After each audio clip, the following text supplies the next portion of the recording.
La España mágica.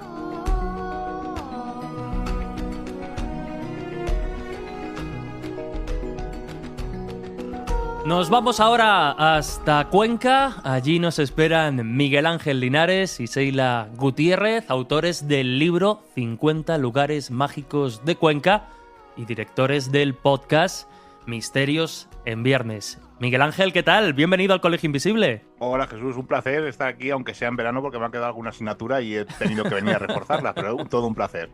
Y Seila, yo creo que Seila tiene pinta de mejor estudiante. ¿Qué tal? Bienvenida. Es un placer. Alguna me ha quedado por ahí, pero bueno, ya sabéis que me podéis pedir ayuda cuando queráis. Bueno, Seila, Miguel Ángel, vosotros, como decía, sois autores de este libro, 50 lugares mágicos de Cuenca. Seguramente podríais haber metido muchos más, y es que estamos hablando de una de las provincias más mágicas de toda Castilla-La Mancha. A mí me vienen a la mente, y simplemente los cito a modo de esbozo, en la propia ciudad de Cuenca, pues lugares o monumentos como la Cruz del Diablo, la propia catedral, pero yo estoy convencido, Seila, que nos vas a descubrir un sitio muy popular con una historia quizá no tan conocida, ¿verdad? Pues es uno de los lugares favoritos que tengo de Cuenca junto con la Torre Mangana. Se encuentra entre la catedral y el antiguo barrio del Castillo y estamos hablando de la iglesia de San Pedro. Es verdad que no se sabe muy bien la datación de su construcción. Creemos que se levantó más o menos tras la reconquista de Alfonso VIII y es un lugar muy peculiar. Como podéis entender, no es la original, ha sufrido muchos derrumbes, un incendio que la dejó destruida casi por completo.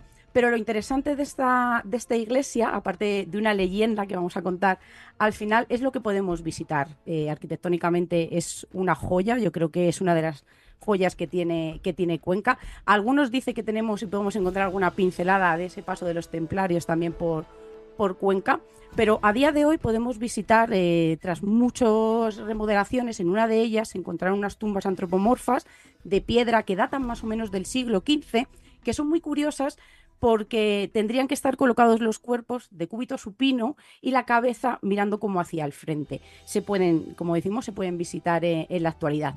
También muy cerquita de estas tumbas antropomorfas encontraron unos enterramientos que son posteriores más o menos del siglo XVIII, que son unos pequeños ataúdes de madera donde ya nos indica que ahí estarían enterrados infantes. A ver, no sería algo para llevarnos las manos a la cabeza ni ponernos en jaque muchas teorías, porque antiguamente, como sabemos, pues dentro de los templos pues se enterraban a gente pudiente, gente que pagaba por ello y gente notable de la ciudad de Cuenca, sin contar, por supuesto, a la gente que pertenecía a la iglesia. Pero hay algo muy curioso que podemos también ver en esta iglesia. Es una réplica, vamos a decir que el original está en el museo de Cuenca, y es un medallón muy, muy importante. Es un medallón que está bañado, es de bronce, pero está bañado en oro. Ya nos dice algo muy importante, porque los que hay alrededor del mundo, que son pocos, solamente son de bronce, así que tenemos algo muy importante, ¿no? Ese baño de oro. Y es un medallón que portaba la gente que iba a Tierra Santa. Es algo muy curioso porque lo llevaban a modo de protección para que no enfermaran durante el camino, que estuvieran protegidos de que les robaran, de que les asaltase. Y nos encontramos con una inscripción. Por un lado nos habla de los ancestros de Jesucristo, y por otro lado también nos habla de diferentes nombres en hebreo que podríamos también leer del nombre de Jesús. Es un sitio, como decimos, se puede visitar el campanario. Es un sitio, como digo, es una joya, y no me canso de decirlo, de la ciudad de Cuenca.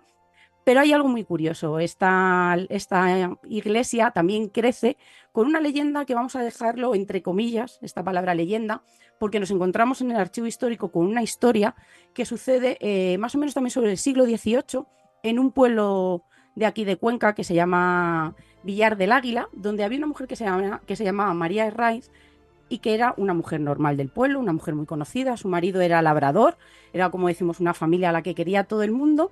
Y un día dijo que María y Jesucristo vivían en ella. Nadie la entendió al principio, pero parece que este mensaje empezó a hacerse cada vez más grande, y sobre todo el rumor de que aquella mujer había sido elegida por la divinidad pues para aportar varios tipos de mensajes que ella iba difundiendo.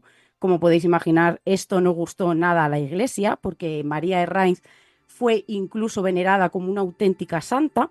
Dice que al principio se la veneraba dentro de la iglesia, incluso la sentaban en una silla y la daban vueltas alrededor del templo, con todo el mundo que portaba una vela, pero luego incluso la llevaron a llevar en procesión durante muchísimo tiempo en las calles. Esto, como os digo, no gustó a la Iglesia.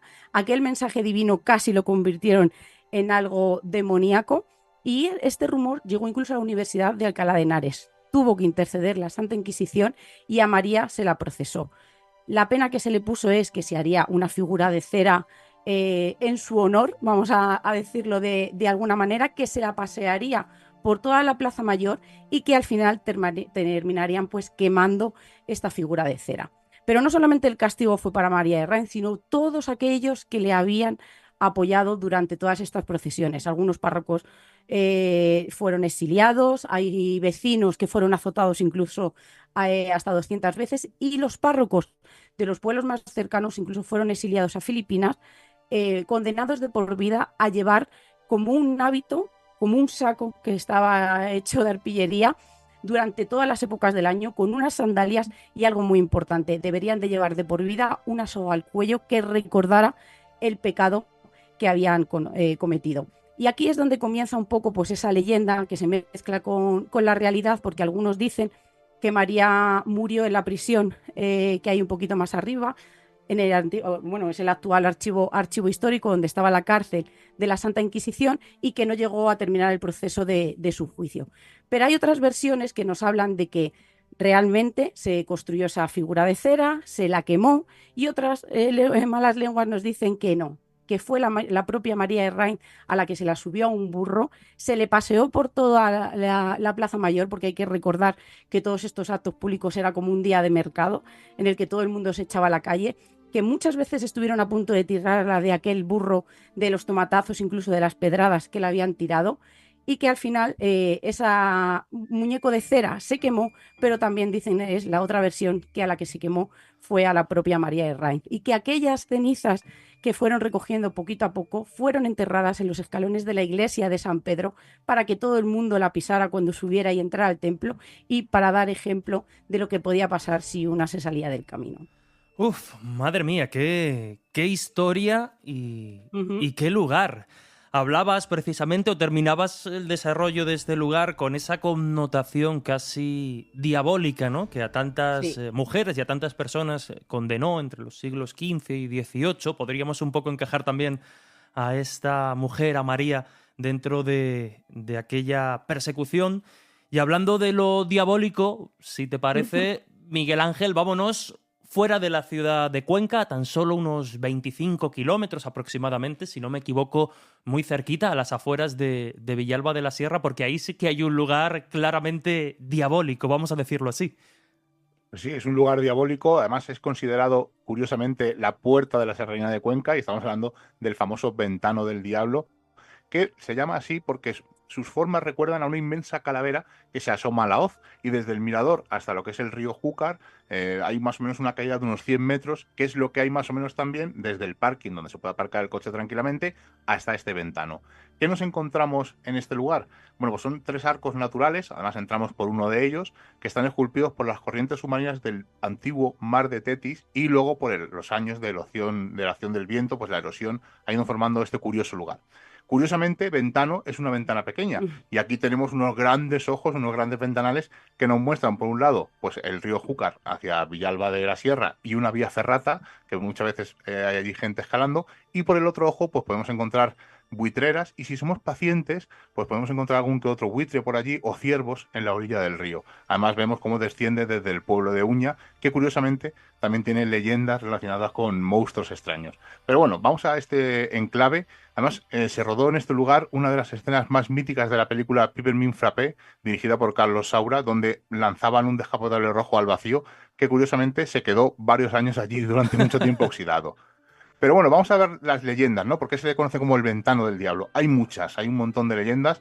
He cogido 4 las más rápidas que he podido encontrar, porque hay algunas que son muy largas, pero la más conocida es que dicen pues, que en ese sitio, en este lugar, se hacían aquelarres brujeriles y que el demonio hacía acto de presencia en alguna que otra ocasión y que empujaba al vacío a todo aquel que se asomaba a uno de los ojos de este Ventano del Diablo y lo tiraba hacia abajo.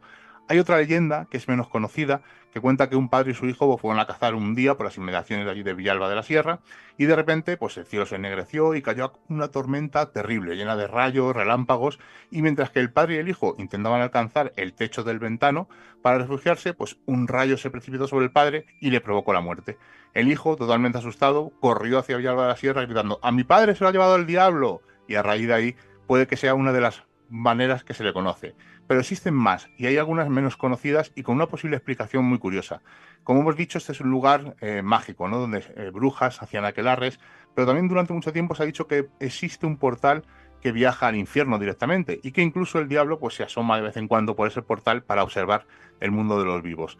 Y cuentan que el diablo, en forma de un murciélago gigante, se posaba sobre el ventano del diablo en las piedras de la parte superior y que lanzaba unos aullidos terroríficos.